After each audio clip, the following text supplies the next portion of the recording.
ಕೃಷ್ಣ, ಈ ಗೌರವೇಶ್ವರನನ್ನು ಸದೆಬಡಬೇಕೆಂದನಲ್ಲವೇ ಆ ನಿನ್ನ ಬಂಡ ಭೀಮ.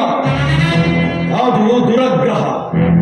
ಲೋಕೈಕ ವೀರನಾದ ನನ್ನ ಮಿತ್ರ ಕರ್ಣನನ್ನು ವಧಿಸಬೇಕೆಂದನಲ್ಲವೇ ಆ ನಿನ್ನ ಮಿತ್ರ ಪಾರ್ಥ. ಅದು ದುರಹಂಕಾರ.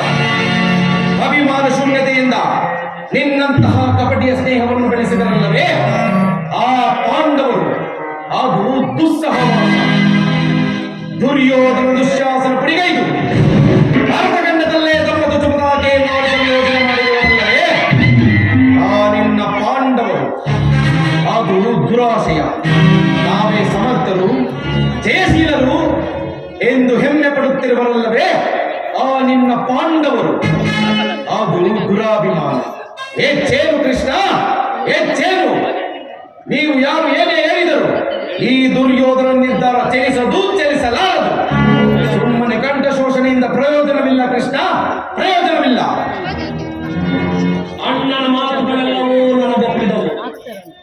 ಈ ಕುರು ಸಹೋದರರ ಹೃದಯದಲ್ಲಿ ಪ್ರಜ್ವಲಿಸುತ್ತಿರುವ ಕೋಪ ಜ್ವಾಲೆಯು ಇಂತಹ ಯುದ್ಧ ಬಿರು ಮಾತುಗಳಿಂದ ಶಾಂತವಾಗುವುದಿಲ್ಲ ಕೃಷ್ಣ, ಶಾಂತವಾಗುವುದಿಲ್ಲ.